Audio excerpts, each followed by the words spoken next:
Oh, Stalin was a mighty man, and a mighty man was he. He led the Soviet people on the road to victory. All through the revolution, he fought at Lenin's side, and they made a combination till the day that Lenin died.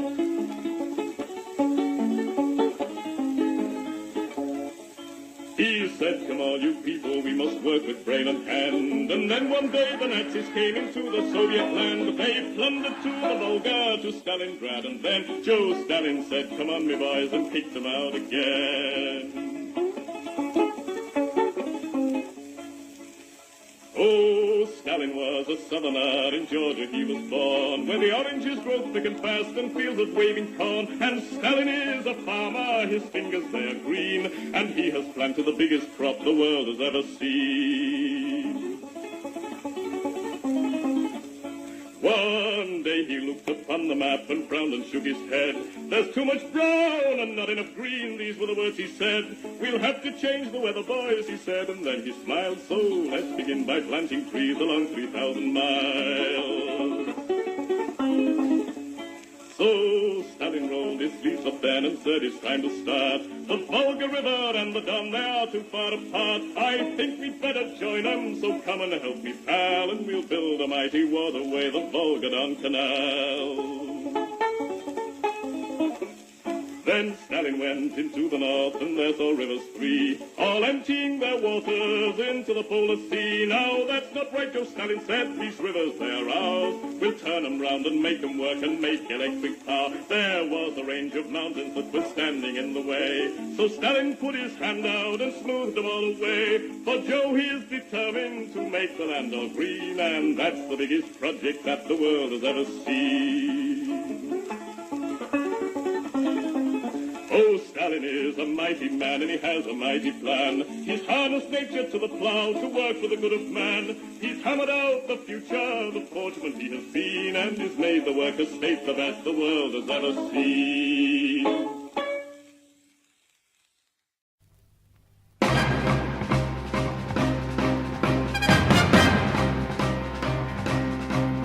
Небо утреннего стяг в жизни важен. Первый шаг, слышишь, реют над страною ветры яростных атак. И вновь продолжает собой, и сердцу тревожно в груди. И Ленин такой молодой, и юный октябрь впереди. И Ленин такой молодой, юный октябрь впереди.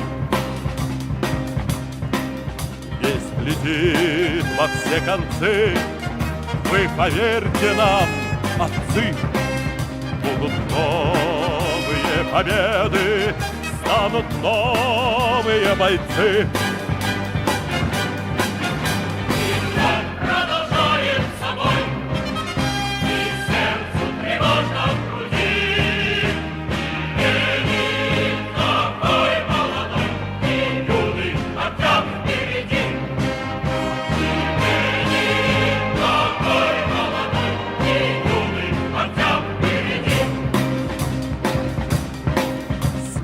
Милости не жди, жизнь для правды не щади. Нам, ребята, в этой жизни только с правдой по пути. И вновь продолжает собой, и сердце тревожно в груди. И Ленин такой молодой, и юный октябрь впереди.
새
Good evening, everybody, and welcome along. It is the live stream for the 11th of December 2023, and we are live tonight with updates on some of the ongoing stories we've been covering recently, and a little bit on the Contra cocaine CIA story, because I saw that pop up in the newsfeed today, a reminder of the very shady circumstances surrounding the death of a man named Gary Webb, who was the journalist who broke the story of the CIA's collaboration, or should we say business partnership, with the Contras and their cocaine and dealing and various other shenanigans that led, or at least helped significantly contribute towards the epidemic known in the 1980s in the United States as the crack wave. So I want to take a little bit of a look at that as well. But we've got to start with our traditional roll call through those who are in the chat this evening. So good evening to PM, Jay, Dingo Waitman Baby, Austin, DE, Philbin, Peter, my fellow resident of Perfidious Albion, Lee, and Irish Partisan, our comrade in Minsk. And we are live on the relevant platforms, so we might as well get underway. So beginning tonight with the stories circulating, or emanating, I should say, from Kiev and the war in the country that has been known as Ukraine. I always used to start the old audio updates I used to do on this by saying it was the Russia-NATO war taking place in the territory of the country formerly known as Ukraine. And given the way that things are going, I think that's a very apt description too. Maybe I should bring it back, because it certainly seems like the imperialists are facing, if not an imminent implosion, then a relentless drive towards a Russian victory. And several of them, or their intellectual representatives, I use the term intellectual in the loosest possible sense of that term, are starting to finally realize that it's all going wrong. And ironically enough, the one of the stories floating around Britain over the last couple of days has been that there is a plan by certain elements in the Conservative Party to do a BBB, Bring Back Boris, which I think is spectacularly ill-advised, so I hope that they do it. Because if they do bring back Boris Johnson, then they're going to be bringing him back to try and fight an election. Probably going to be in the middle of next year, I would say summer of next year. My guess would be. And if they're going to try and bring back Boris Johnson, well, that's certainly going to be a battle in the general election between the bland and the, shall we say, the psychotic and the sociopathic, though that could also be applied to Keir Starmer. Keir Starmer is a bland sociopath. Boris Johnson is a flamboyant psychopath. I think maybe that is the correct way of putting it. But one of the reasons why I think it's such a apt idea to float at this stage is that the war that he did a great deal, I won't say he's the prime mover, because British imperialism isn't powerful enough to stoke this war on its own. But he was certainly instrumental in being the messenger boy of Joe Biden, or US imperialism as a collective, and going to Kiev and telling Zelensky, don't negotiate anything, don't worry, we're with you all the way. I mean, my God, if you believe a promise coming from Boris Johnson, you only need to Google the man to see how many women he might have made that promise to over the years, then really there's no hope for you. But as we've said many times before, Zelensky shouldn't be seen as some sort of independent actor here.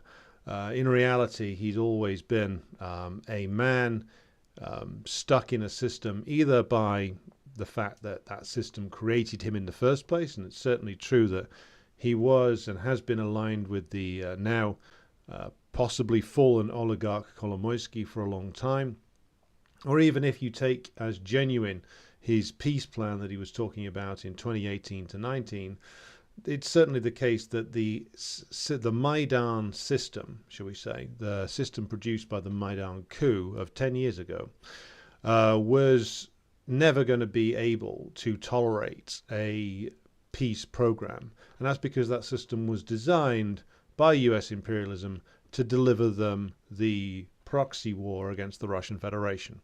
The whole purpose of the Maidan coup, the whole purpose of the political regime that it put in place, was all about getting to the point that they reached in February of 2022, which was the assumption of hostilities, or the escalation of hostilities, which marks the start of the Russian special military operation.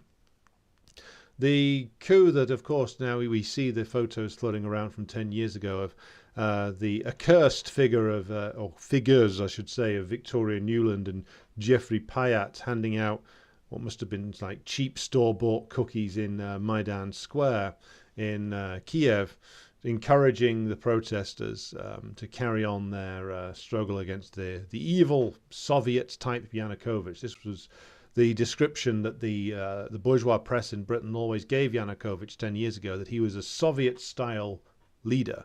And I thought, well, what the fuck does that even mean? Does it mean that he rides around in a Zil? Does it mean that he lives in some sort of humble dacha? No, the guy was living in a mansion with golden toilets. So what the hell did they mean, Soviet style?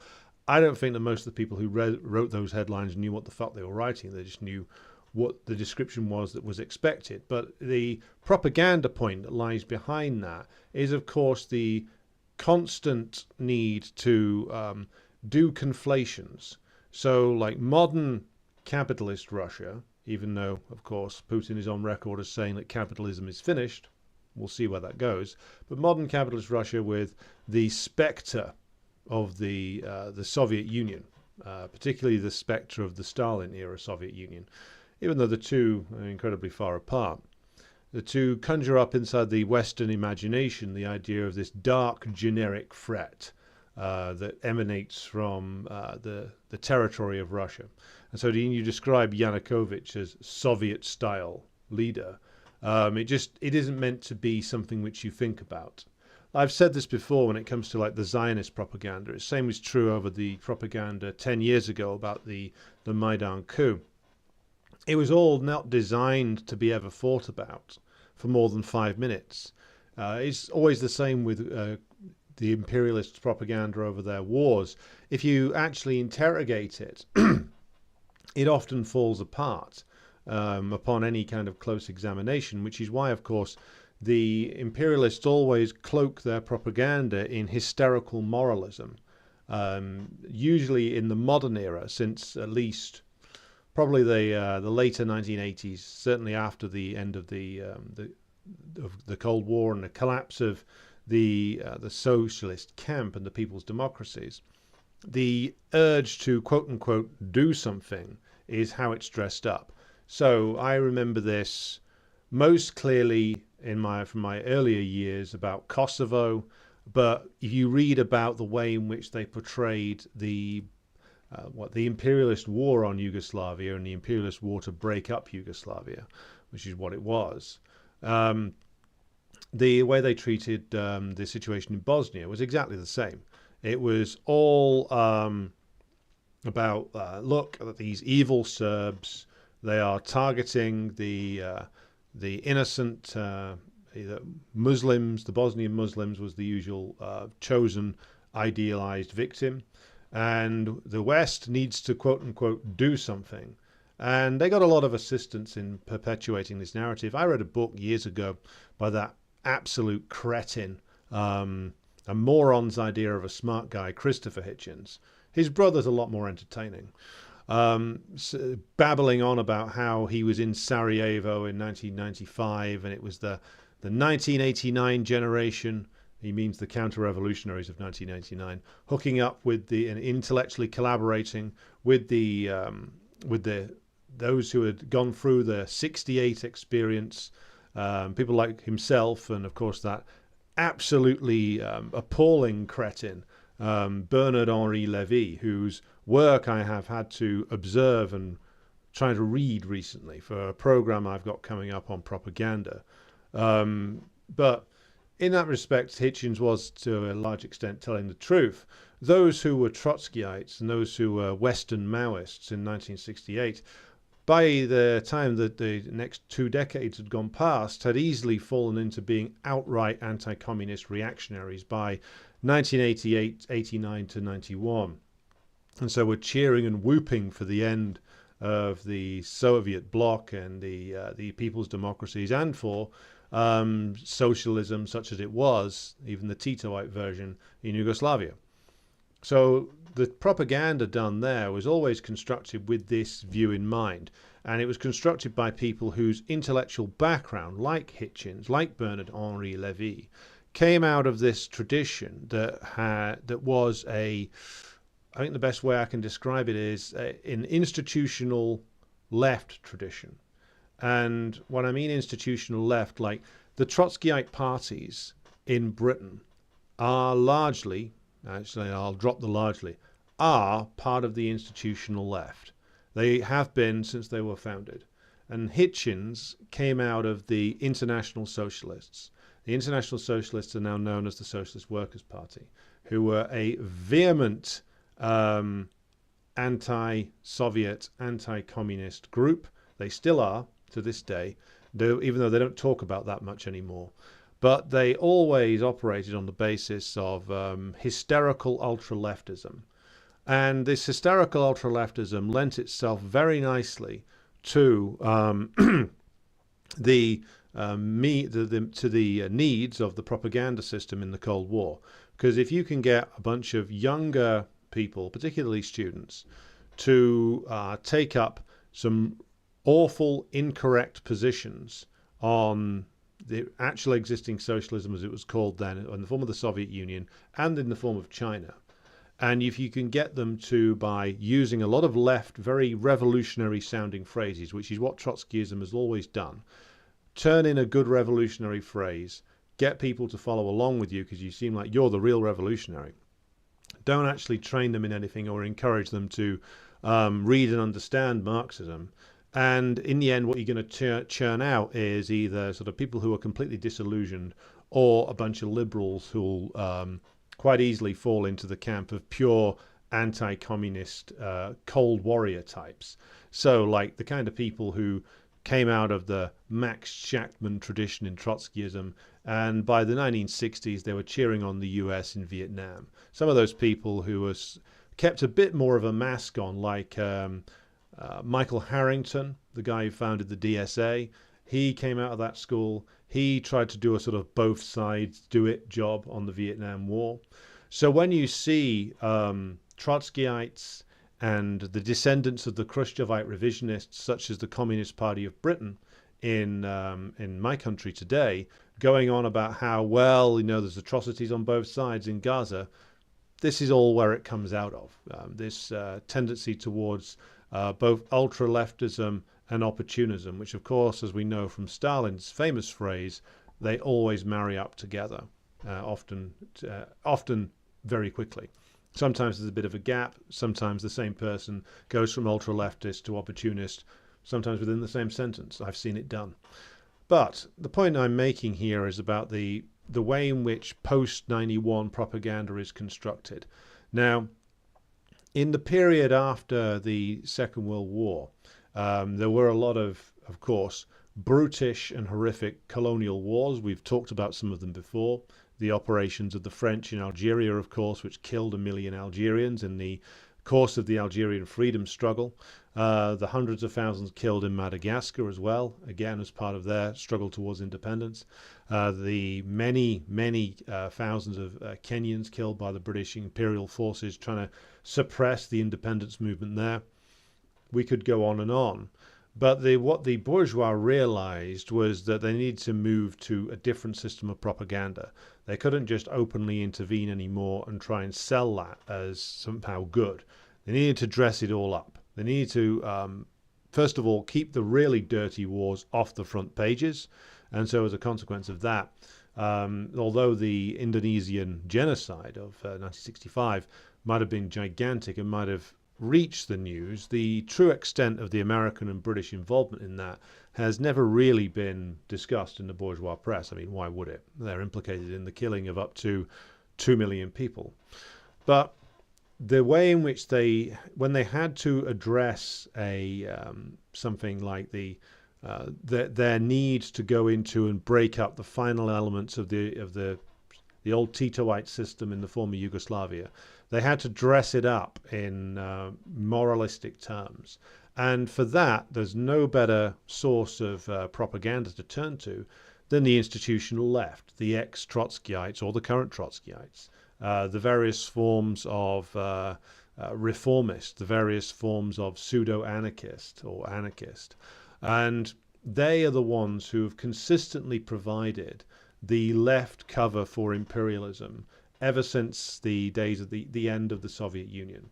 And you'll find this both in the more crude form done by people like the Alliance for Workers' Liberty or the AWL-CIA, as they're more appropriately known. They'll be crude about it and basically say we should support imperialism here because something workers, something reactionaries, something development of productive forces, usual stuff. And then you'll get the more veiled types who will scream and shout about imperialism, but then when it comes down to their political perspectives, like for instance the Socialist Party in Britain, what they'll do is they'll say down with imperialism, down with Israel, and then you get to their political prescriptions, and what is it? They're calling for the Palestinian working class to have unity with the Israeli working class and the Israeli labor movement, which, by the way, is completely fake and is essentially, you have there the Israeli working class, such as it is a direct beneficiary of being in a settler colonial society. So you're asking, these Trotskyites in Britain are asking the Palestinians to make common cause with those who are the beneficiaries of their suppression and exploitation and murder, which of course makes no sense and completely disregards the Palestinian national question. But of course it sounds really radical. It sounds like working class unity will defeat imperialism. Yes, that sounds amazing. Then you read down the leaflet and you see what they're calling for, and of course it completely ignores the national question. It calls for the unity of the exploited with the exploiter. It calls for the unity of the oppressed with the oppressor, or at least those who benefit from their oppression. And what it relies upon, much like bourgeois propaganda, is it relies upon you not having a real political education, but it relies upon bypassing your actual conscious mind and just going towards some kind of instinct. Oh, this sounds really revolutionary, I'll go along with that. That's why ultra-leftism lends itself so well to being in the service of bourgeois propaganda, because essentially they're asking, or they're delivering the same thing. They're bypassing rational, intelligent inquiry, and they are essentially going straight for an emotive punch. And that's why so many of the ex-Trotskyites who deal in this kind of like constant hysteria end up as willing or unwilling participants in the bourgeois propaganda machine, or backing up the bourgeois propaganda machine. Yes, as a comment comes in, like Jacobin magazine articles, exactly like that. So, the hysterical moralism that has gone along with bourgeois propaganda or imperialist propaganda since the 90s is something which the institutional left has been very much a participant in.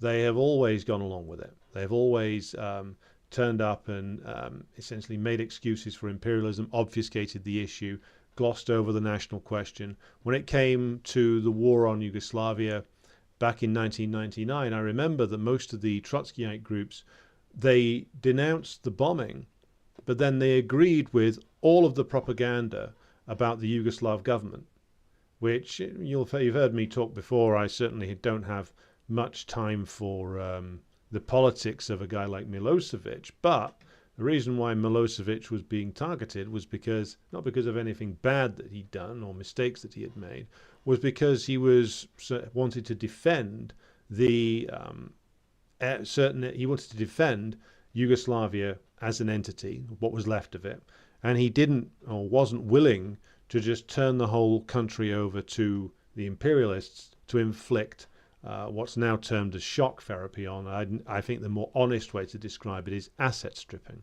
That's why Milosevic was targeted. He wanted to defend Yugoslavia, and he wasn't willing to let the country just get asset stripped without restrictions. Wasn't exactly a radical by any means, but wasn't the demon that he was painted as. And of course the Trotskyites went along with the demonization. So it's really hard to oppose a war in reality when you're agreeing with a lot of the propaganda and the reasoning of the imperialists. They made the same mistake, by the way. Well, I'm starting to question whether it is a mistake, over the Iraq war. They agreed with all of the propaganda of the imperialists about the Ba'athist government in Iraq, which I've talked about before, its flaws and its limitations. But at the end, they agreed with the imperialists on everything up until the point where the imperialists said, and because this man is a horrific tyrant, that's why we've got to invade and free the people there. That was the rhetoric of the time, of course. And the Trotskyites in Britain and elsewhere agreed with all of it up to the point where the imperialists called for an invasion. They didn't dispute any of it, even though a lot of it was wildly over-exaggerated. A lot of it was just outright lies about the things that Saddam Hussein had done, or more to the point, the things that the Ba'athist government had done. And again, like if you agree with like 90% of what the imperialists say, but just disagree with their conclusion, then you're no longer in a principled argument about imperialism. You're another bourgeois faction in an argument about tactics, which is essentially what they've become. So when it comes to, and as I said, it's 10 years since Nuland and Payat's takeaway spectacular on Maidan Square, which, by the way, I mentioned in a previous broadcast the work of Professor Ivan Kachanovsky and his work on uncovering the reality of the Maidan massacre. And the paper that he wrote on that has been confirmed by a number of inquiries, even inside Ukraine, where it's been solidified in terms of the inquiries that he's done, the effects of the time. And it was, just as, by the way, the shootings done by snipers in 1989 in Bucharest were, to trigger the further revolt against the communist government there led by Nicolae Ceausescu. This was a real false flag attack. It was literally like guys who were militants, shall we say, for the various Ukrainian fascist organizations. They were the ones who were carrying out shootings of both demonstrators and police. Just the same way as the Romanian compradors and pro-imperialist agents had done back in 1989 in Bucharest. So it's an established tactic. This is what they do. So we now know that the entire thing 10 years ago was, of course, a series of fakes designed to propel what was a pretty weak Yanukovych regime out of power. And in the end, he went without much of a fight because, again, like Yanukovych might have been the legitimately elected president under that system, but that didn't mean he was any good. The whole problem with the Yanukovych wing, the old party of the regions in Ukraine, wasn't that it was like repressive or clamping down on so-called freedom. It was that much like the Western, much like the Yulia Tymoshenko wing, represented like politically one part of the completely corroded and corrupted Ukrainian ruling class, who were just a bunch of asset strippers. Well, Yanukovych represented another wing of them, the ones that were, well, in the East, tended to have more business dealings with Russia, but were politically not quite as bad as the ones from the West, but almost, and wouldn't support any kind of rallying of the people, any kind of rallying to the defense of the current constitution, or trying to build a counter-revolt against the fascist mobilizations. Yanukovych quit and ran into exile. it was left to the workers of the Donbass to actually build the anti-fascist resistance, which they did, and in heroic fashion and at great personal cost to themselves. But the point is that this was sold 10 years ago in the same way. And I remember it quite clearly because I was still a member of a Trotskyite organization at the time. The way that the bourgeois press was selling it is the same way that they've sold everything else. One of the virtues of actually being able to remember back to the late 90s in terms of politics is that you can see the bourgeois tactics. Like the first colour revolution I remember was the overthrow of Milosevic in the year 2000. And I didn't learn until years later what Otpor was, or how much CIA money was, or should we say, U.S. government money through various different NGOs, and of course our old friends in the CIA and the National Endowment for Democracy was pouring into Serbia, or what was then still Yugoslavia, and how they were able to exploit the frustration, the genuine frustrations of some, but how they were able to essentially find and manipulate a constituency within Serbia that essentially became a comprador element, became an element that by whose actions the country was destroyed, because that's ultimately what happened. I mean, certainly Milosevic made his mistakes, but all of his successors have progressively weakened Serbia even further. And that's even before you get to discussing the onerous so-called peace terms that were imposed on Serbia after the 1999 war. But I remember 23 years ago, the overthrow of Milosevic, the sort of breathless, hyper-emotional tone of the news coverage, people fighting for freedom, ruthless dictator, murderer, genocide, maniac, we should intervene, the usual stuff. And then you got the Trotskyites coming along and basically agreeing with all of it, but saying at the end, but the revolt should be turned to socialist means. And by the way, that's an old method that goes right the way back to the founder of Trotskyism himself, Mr. Trotsky. If you look back on his writings about Ukraine in the 1930s, when he was accused in the Moscow trials, correctly as it turned out, of collaborating with Banderists and other Ukrainian fascists. Turns out he was, and you can tell this from his writings, because he does the same thing that his successors do, which is that he writes his article outlining the horrific barbarism of the Stalin regime, horrible crimes committed against Ukrainian statehood. Ukraine should, and this is in one of his articles from about 1938, Ukraine, says Trotsky, should leave the Soviet Union and become independent. But he throws this in at the end, having said that the Soviet system is a tyranny, Stalin is a new czar, maybe he's worse than any czar, maybe he's worse than Hitler. You throw all that out there, and at the very end, to give your supporters and the party members that you've built up, particularly inside the United States, a get-out clause to say, but yes, we want an independent Ukraine on a socialist basis. That's what they said, what Trotsky said back in 1938. So 3 years before the Nazi Operation Barbarossa gets underway, Trotsky and his followers are calling for the separation of Ukraine from the Soviet Union. Now they throw in at the end of Trotsky's article, well, but we want a socialist and independent Ukraine.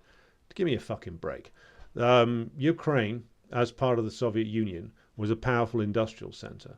Ukraine, broken out of the Soviet Union on its own, wouldn't last 5 minutes against the imperialists, which, by the way, it hasn't.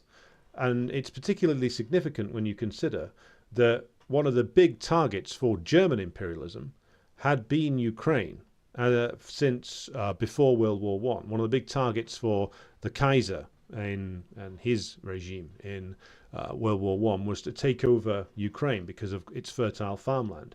Hitler had exactly the same plans. Once he'd enslaved and killed all the Slavs, it would be used as farmland for the Greater German Reich. And Trotsky is writing articles basically all but calling for the breakup of the Soviet Union, which would essentially empower who? It wouldn't be the communists in Ukraine who would be empowered by Ukraine breaking away from the Soviet Union. Trotsky is intelligent enough to know that. It would be, of course, our old friends, Stepan Bandera, Shoikovich, and others. That would have been who would have come to power had what Trotsky was demanding come to pass in 1938. But of course, he does this slippery thing of saying, but I want it on a socialist basis, having instilled in the mind of any worker or student or young radical who read his stuff that the primary evil in Ukraine was not the imperialists who were constantly sabotaging Soviet industrial production, who were constantly going after and carrying out assassination campaigns and terror campaigns there. No, the primary evil is Tsar Stalin, and Ukraine must leave the USSR. That's Trotsky's line. So when you consider that this way in which that the Trotskyites write their propaganda has not changed essentially in 80 years. 80 years ago, longer, 85 years ago, they were doing, their founder was doing the same thing, which is make a load of left-wing sounding noise, get people really pumped up, say that the primary enemy is actually, it's Stalin, or it's, if you take it a little bit further along, actually the real enemy is those who are betraying socialism. It's Mao, it's the Chinese leadership, it's the Cuban leadership, it's Hugo Chavez for not going far enough in Venezuela, it's Morales in Bolivia because he's not going far enough either, when all of these countries are of course under attack by imperialism. And then say there should be an uprising, we should get rid of these traitors, but we want it to be in a socialist basis. This is how they wrote about all of the color revolutions, all the way going back to Milosevic. And I remember it because I was 18 in 2000, and I was just starting to read, of all things, on a regular basis, the Socialist Workers' Party's paper. And this is the line they took on the overthrow of Milosevic. Now, it's inexcusable because it was known at the time, the early days of the internet, or certainly the early days of like mass availability of the internet. Everybody I knew, and I wasn't from a particularly rich household, standard working class income, had the internet and could access alternative online media now, and also could see who Otpor were and who was putting money in. So that information was available. If you were inquiring about who Otpor were, and they were very prominent, you would have found out quite quickly that the American imperialists had an interest there. And so if the American imperialists are giving that much money, and not only that, they are training the activists, then, well, that's a problem, because what you're actually faced with here, if not a completely cooked up scam, which is what the results were, then at least it is something whereby people's real frustrations, however legitimate or otherwise they might be, are being channeled in such a way as to further the aims of imperialism. And you have to point that out. You can't go along with it. If you go along with it and pretend that this can be steered in a socialist direction, which they always say, but of course they never bother to analyze or explain how this could possibly be the case. They never bother to analyze the balance of class forces in any society. They never bother to analyze or inform their audience about, well, why is it so significant that the US is out in the open supporting this group? Because if you did, you would find out that the power of imperialism is the dominant force in play, and therefore any outcome is going to be pushed in their favor. And the country is going to be pushed into ruin because they always do that with any, particularly a country where socialism has fallen. It's always pushed into the direction of asset stripping and ruin, which is, of course, exactly what happened to Ukraine. So, again, like the Trotskyites dealt with all of this in the same way. They backed up the so-called Rose Revolution, which brought the unstable lunatic time muncher Saakashvili to power in Georgia. They did the same thing again when it came to the so-called Orange Revolution, the first attempted Maidan coup in Ukraine in 03-04. They did it again when it comes to the Maidan coup in 2014. I remember all of the Trotskyites declaring against both American, EU, and Russian imperialism. Now, EU imperialism is a bit of a funny thing because, of course, there are imperialist powers within the EU: Germany, France, at the time Britain, etc., Spain, Portugal, Italy. But of course, these all are within a subordinate role in the overall US imperialist system. So they never, of course, point that out either. But the fact that they were 10 years ago saying it's between American and Russian imperialism, and we denounce both. But of course, when you look at their analysis of the Russian economy and state from 10 years ago, they never bothered to actually explain, like, well, what is the nature of the Russian state? What is the nature of the rule of Putin and his system? How is it imperialist?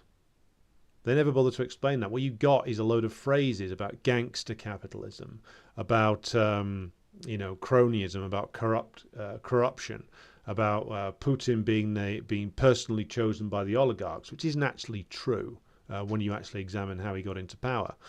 So they spin a load of bullshit and basically leave their discombobulated audience with nothing other than like anti-Putin slogans and some sort of vague criticism of US meddling. But the main thing they're going to take away from it is that, oh, well, Putin's just as bad as the United States. And this is why they're, as I say, an institutional left. They are completely in line and part of the imperialist propaganda system. So when it came to Ukraine, it's no wonder that they were right in there selling it 10 years ago. And they continued to be so. Now, when it came to the launch of the Russian special military operation, the institutional left in Britain were largely on board with it. Yes, many of them said, oh, well, we don't approve of the machinations of US imperialism, but Putin has invaded and we support the right of Ukraine to defend itself. Of course, Ukraine and the defense of Ukrainian sovereignty, blah, blah, blah. Of course, Ukrainian sovereignty had already gone. What little of it existed had gone by the end of 2014. Ukraine was now run under a system designed by US imperialism from top to bottom. Any sovereignty and independence it might have had in 1991 had been progressively destroyed by the ruling class, who are pure compradors, like the worst people you could possibly imagine.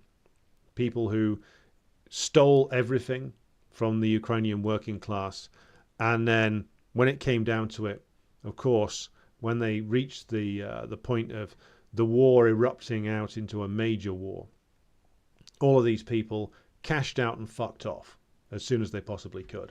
And many of their enthusiastic supporters, anybody in Ukraine who had been cheering on the Maidan or cheering on the advance of the Azov boys into Donbass, who had any cash, usually packed up and fucked off as well.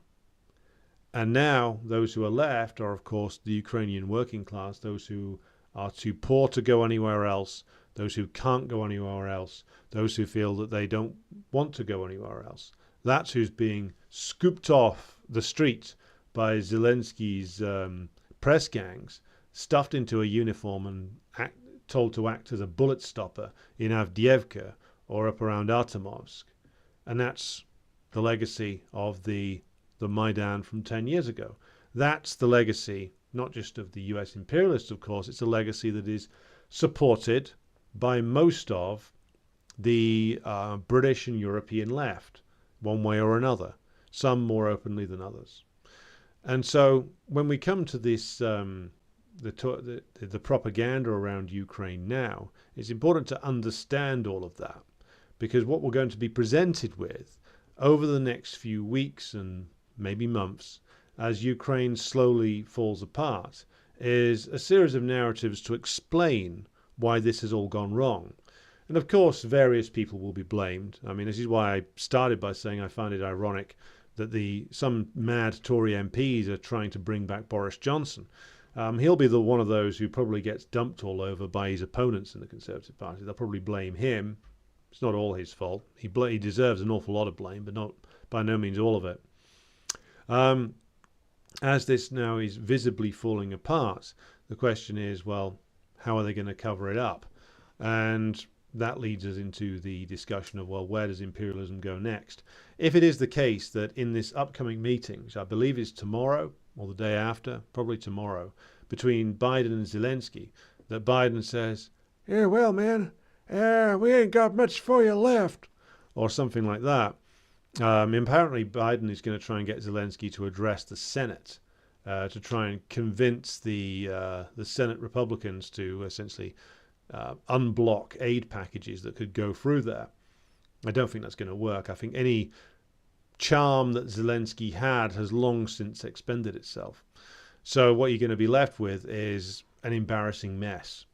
So Zelensky clearly finished. The narrative over Ukraine running out of juice.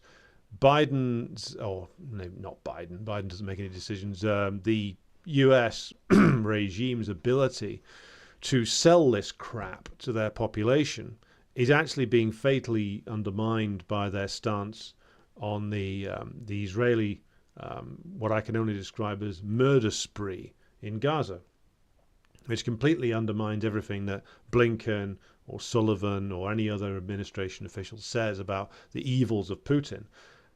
Looking at this again, like the number of civilian casualties in Gaza inside 2 months has far surpassed now the civilian casualties caused by Russian special military operation, which again is remarkable when you consider just how constrained a set of rules that the Russian military is actually operating under.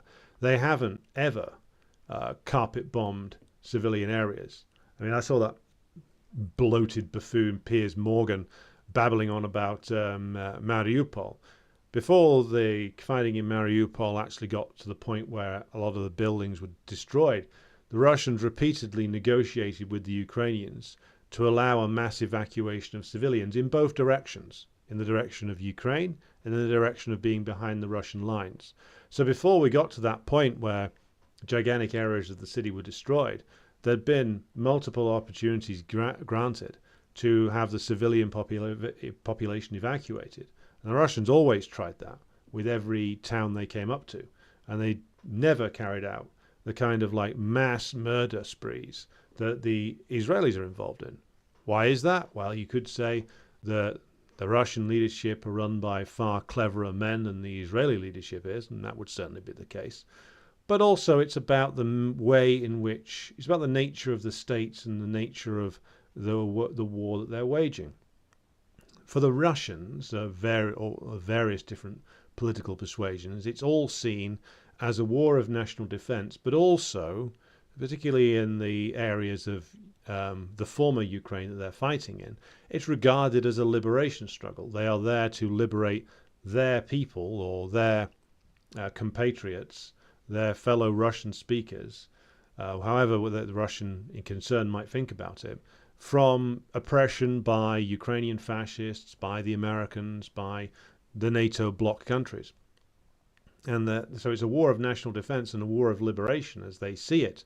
And so why would they want to bomb and destroy a people that they want to liberate? And Putin has said over and over again that he still considers the Ukrainians, I'm not sure if he means Western Ukrainians, but still considers Ukraine to be a brotherly nation in a way that there's that, maybe Irish Partisan has seen it, being a man who's resident in the area, but there is a Soviet-era monument, I believe, I'm not sure whether it's in Belarus or Ukraine, to the Three Sisters, to Russia, Belarus and Ukraine, basically free co-partners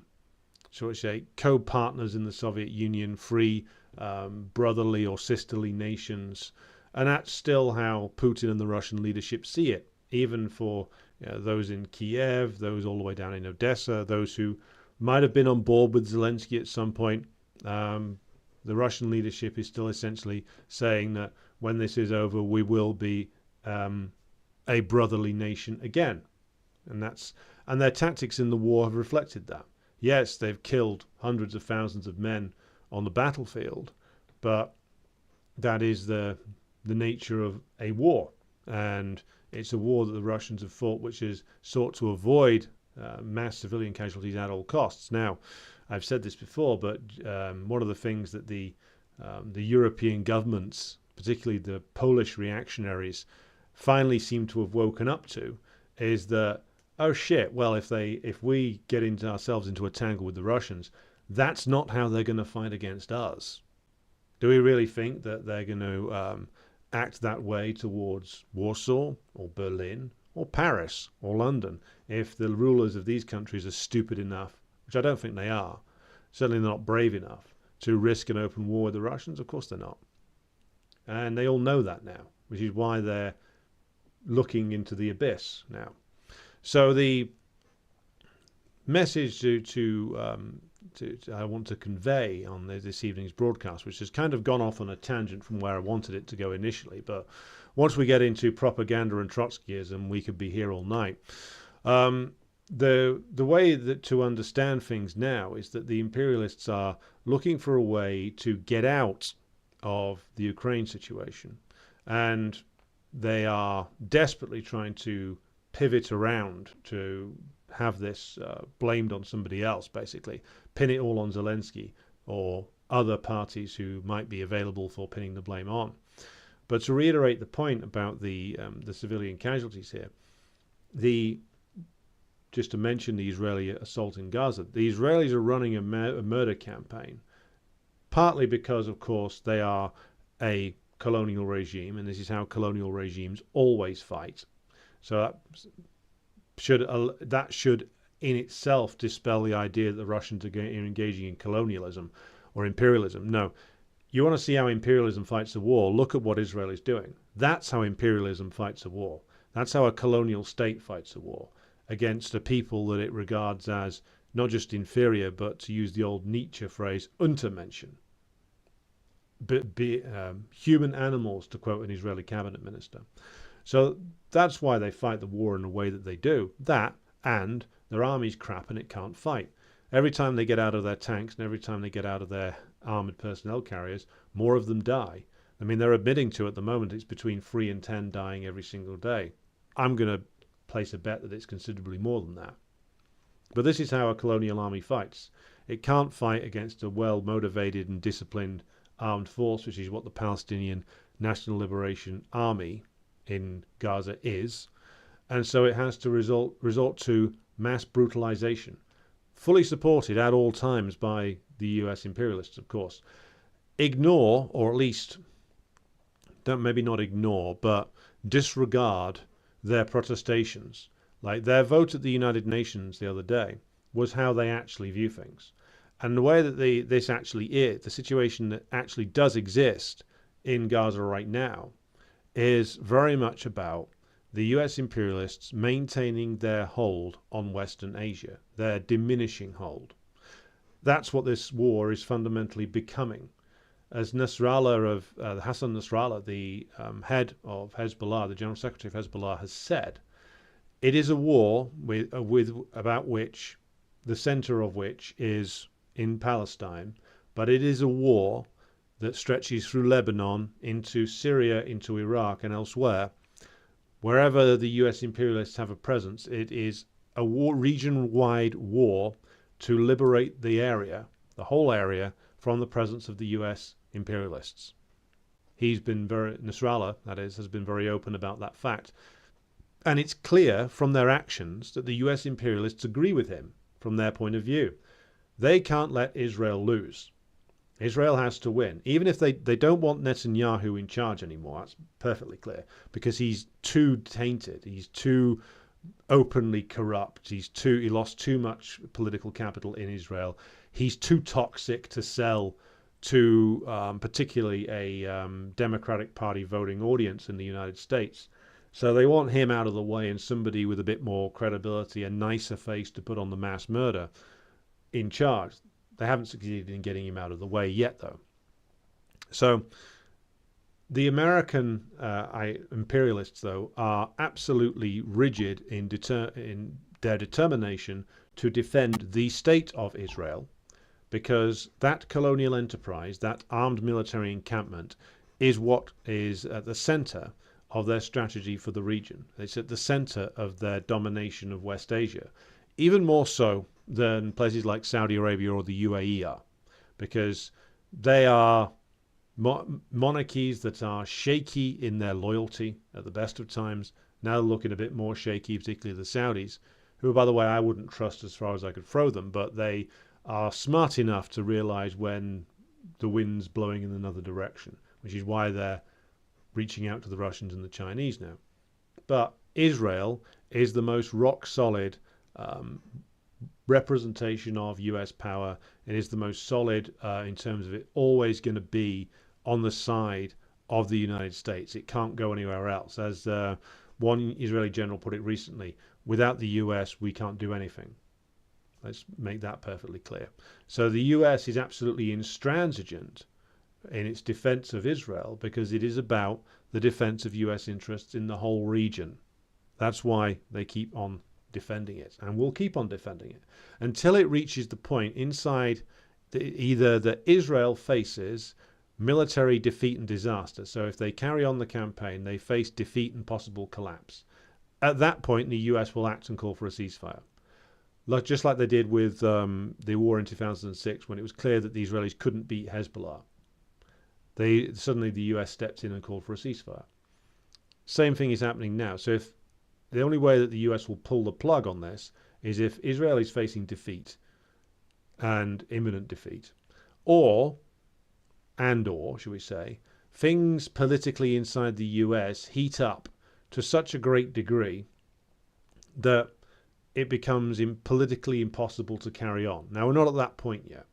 We're not at that point yet because we haven't reached a point in the protest movements in the West, though we are starting to see more and more of this breaking out, where a more, shall we say, expanded tactic is used to go beyond the pressure points that are typically sought to be pressed upon by leftists who are principally those organizing the demonstrations in the West, which is moral points such as getting a lot of people out on the street, marching around, proclaiming that the government should cease its support for Israel, which it's valuable in terms of getting people out there.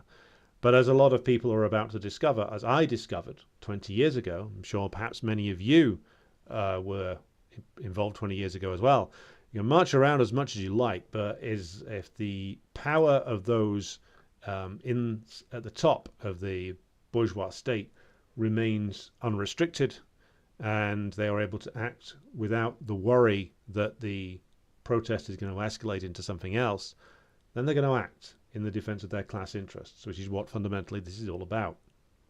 So, to give a more practical and concrete example, in British terms, if the protests go from marching around London, Manchester, Glasgow, Edinburgh, which is a good start, to, for instance, demonstrating against the presence of US forces in Britain, that's an escalation.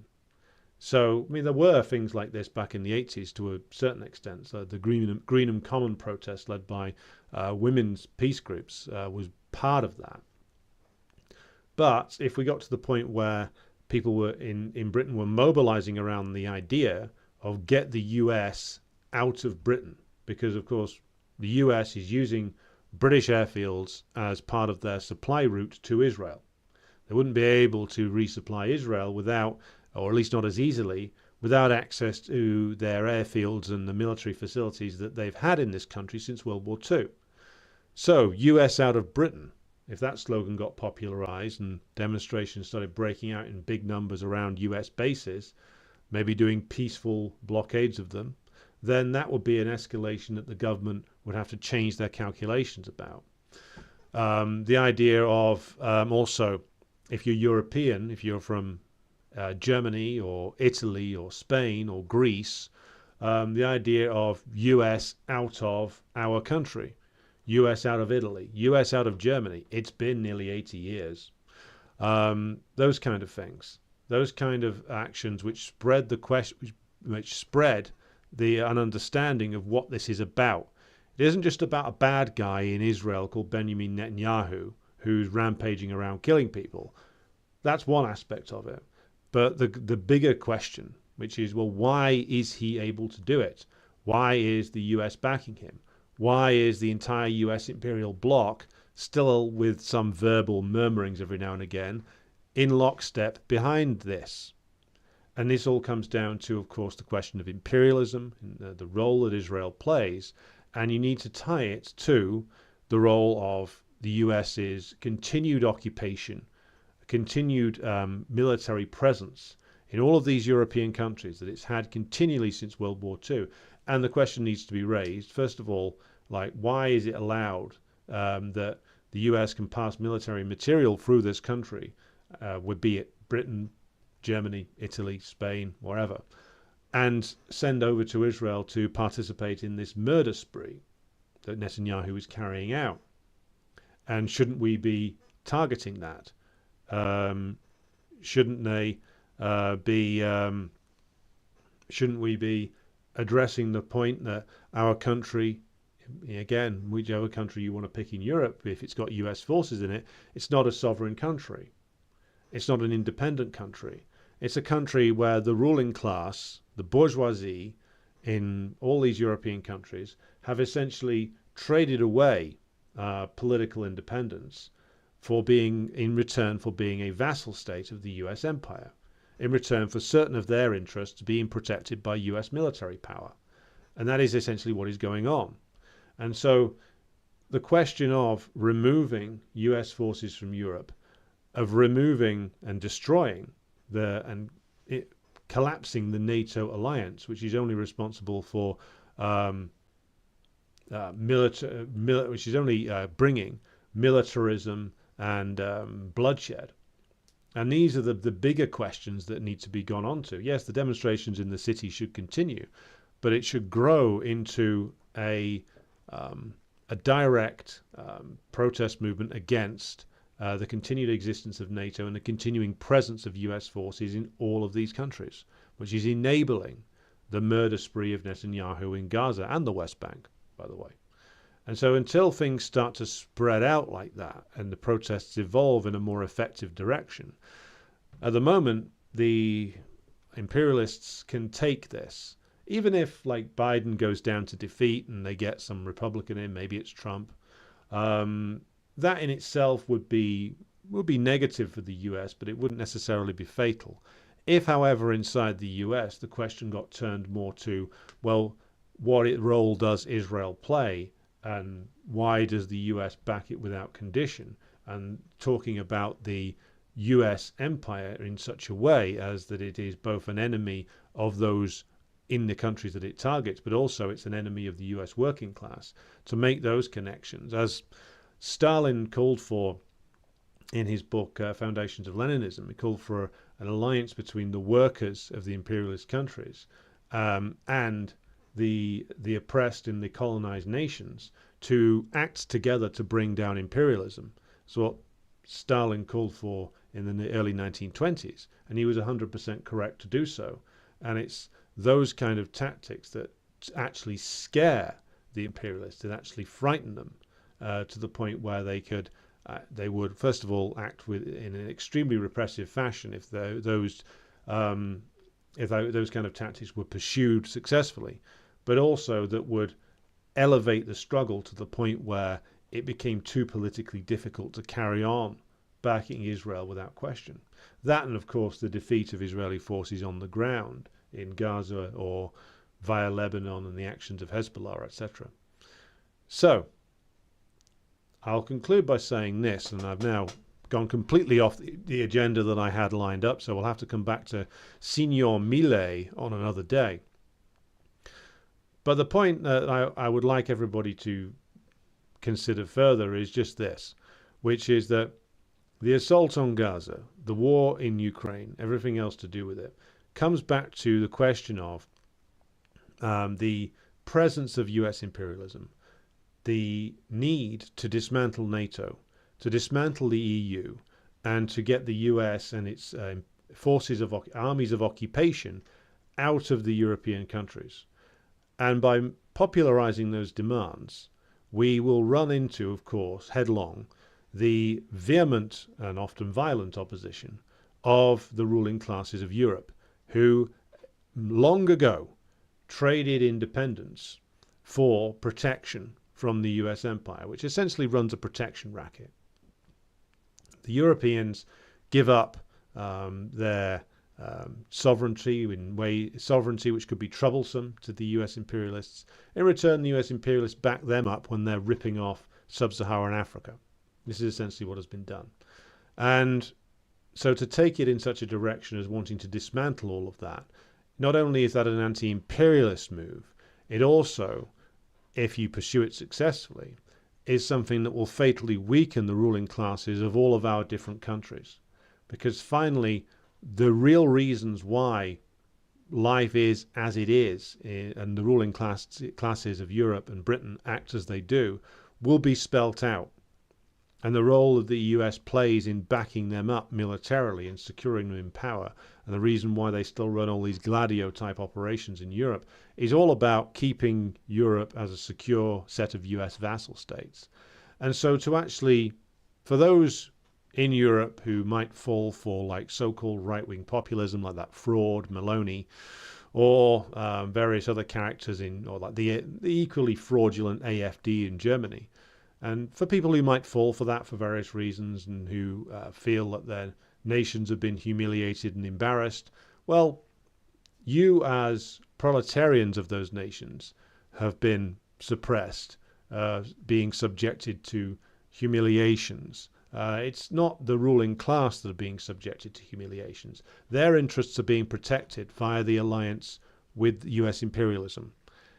It is the working class of these countries whose interests are not being served by that. It is the working class who are being made to pay for an increasingly parasitic and decaying system going slowly down the tubes.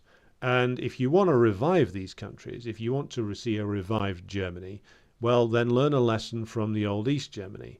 The anthem of the old East Germany pays tribute to the efforts of the proletarians rebuilding out of the ruins of fascism a new socialist state. Well, that is what we're going to have to do. We're going to have to rebuild from the ruins of the US empire new socialist states all the way across Europe. And these are going to be countries which by necessity of the rule of the proletariat will of course take their place in the anti-imperialist struggle. And the most anti-imperialist thing we can do is dismantle NATO, end the US military presence in Europe, and that will of course take the form then of a direct struggle against the interests of our parasitic and decaying ruling classes who cling to the US empire for protection. Right. Coming to the close now, so I'm going to read through some comments. Irish Partisan says, I recall being at an anti-war meeting during the Kosovo War in 1999 in which the Trotskyites speakers stood up and started condemning Milosevic, comparing him as an equal to the US imperialists. Sounds like we might have gone to some of the same meetings, but you, of course, in Ireland. But yes, essentially, that's the way the Trotskyites handled it. And again, I will repeat the point. If you agree with everything the imperialists are saying, then you're not really doing anti-war work. You're doing half their propaganda for them. Philbin says, in UK, are Trots and Arcos any use within the organised labour movement? In the USA, they seem to be only left opposition within established unions, which exist as booster clubs for the Democrats. Essentially, it's the same. You might get a decent shop floor representative who's in a Trot group, or very rarely in Britain, an anarchist. There's many people who are in these various different organisations who do a perfectly good job as a shop floor trade unionist. But as a collective, it's what you say that it is the case in the US. As a collective, they exist basically to push people back towards the Labour Party. And they are essentially firmly entrenched as a group within the left end of the trade union bureaucracy in Britain. That's the way in which these things run here. So it's essentially the same, but replace the Labour Party for the Democrats. Marko Vucevic says, amazing tonight, 100% correct about Yugoslavia, Serbia. Well, glad you think so. Glad you're finding it useful. Irish Partisan says, the Trots also attacked the Cuban government a few years ago when they had to deal with the CIA-backed killer revolution. They painted the protesters socialist against bureaucracy, against state bureaucracy. Again, I'm not surprised. This is exactly what they always did. I mean, they had the nerve to produce a book on Che Guevara a few years ago, the Socialist Party they did, my former organization, claiming that he was some kind of Trotskyite. I mean, it's just fucking ridiculous. And they always back the Color Revolution protests when they come up.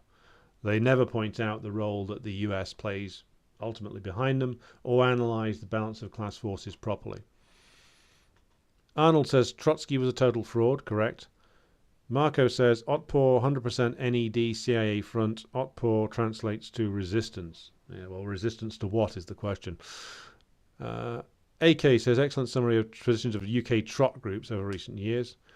Thank you very much. Ogham the Bold says Greenham Common women won 250k off the police. Now they can do it legally. Oh, this was this the spy cops thing that the cops were sending undercovers into women's protest groups and often initiating relationships, and some of them even had children with the women involved? Or was it a case of police brutality? I'm not sure, because I think what Ogham's referring to is the fact that they have essentially legalized rape, sexual assault, and all kinds of brutality in the name of state security. They've done that in Britain now. I mean, the cops could always get away with it. The secret services could always get away with it to a degree, but now it's literally legalized and out in the open. Right. President Jesus says a lot of protesters are viewing the primary contradiction in Gaza to be white supremacy. I don't see much hope that the connection cannot be made to imperialism. I think there is an element of supremacism involved, but I think what you need to realize about US imperialism is that the supremacism is not so much to do with color of skin anymore. It's more to do with a Western supremacism. So you could have a bunch of, you could even take for instance the role of a certain Mr. Ben-Gvir, the security minister. He's actually from a family of Iraqi Jews. He's actually as Arab as anybody that his air force are attacking right now, but he's bought into Zionism, which is a system now which has evolved into it is a Western supremacist fascist ideology. It's a fascist belief system, in essence. And he certainly is a fascist. He's been very open about that. So the supremacism that the West is built on now isn't so much about racialist hierarchies anymore, even though that is in there. I won't lie to say that that's no longer a thing. The fascist elements in the West certainly still believe that. The bourgeois in the West are more than willing to whip up racialism when they feel like they need to, especially to divide the working class.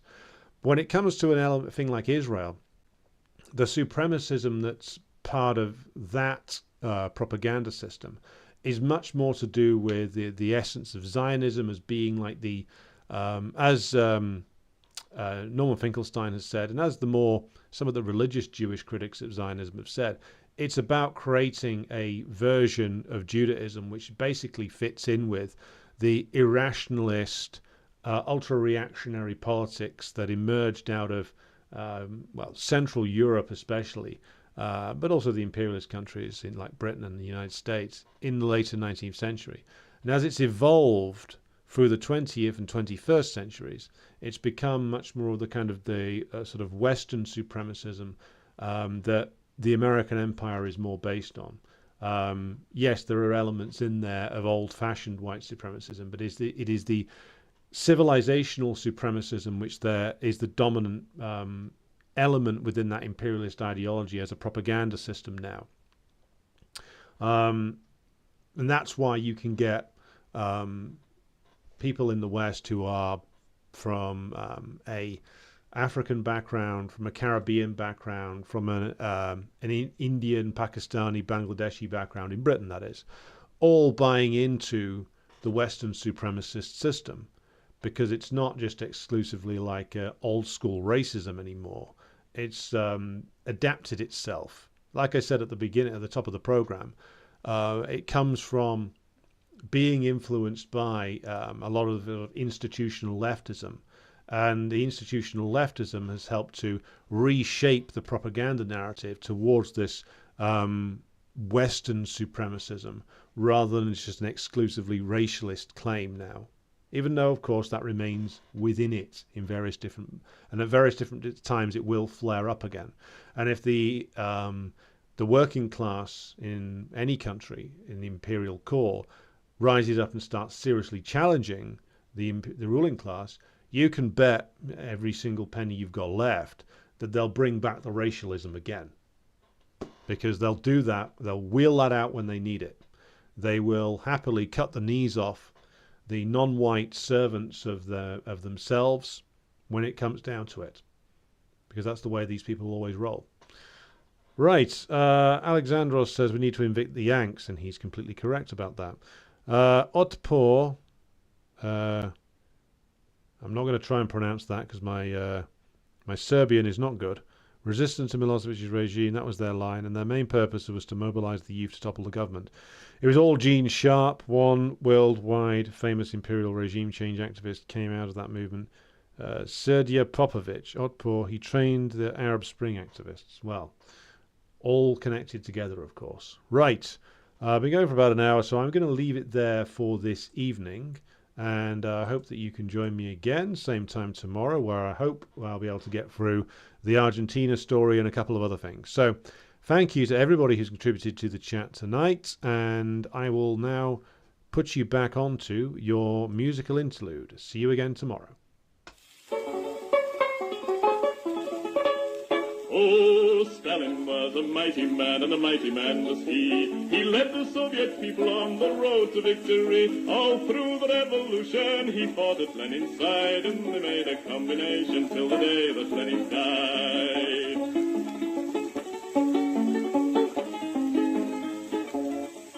He said, come on, you people, we must work with brain and hand. And then one day the Nazis came into the Soviet land. They plundered to the Volga, to Stalingrad. And then Joe Stalin said, come on, me boys, and kicked them out again.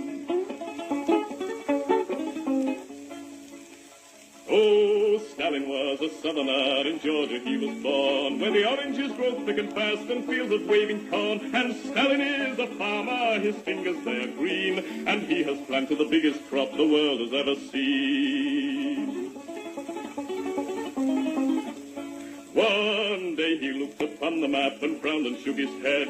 There's too much brown and not enough green, these were the words he said. We'll have to change the weather, boys, he said, and then he smiled. So let's begin by planting trees along 3,000 miles. So Stalin rolled his sleeves up then and said it's time to start. The Volga River and the Don, they are too far apart. I think we'd better join them, so come and help me, pal, and we'll build a mighty waterway, the Volga-Don Canal. Then Stalin went into the north, and there saw rivers three, all emptying their waters into the polar sea. Now that's not right, Joe Stalin said, these rivers, they are ours. We'll turn them round and make them work and make electric power. There was a range of mountains that were standing in the way, so Stalin put his hand out and smoothed them all away. For Joe, he is determined to make the land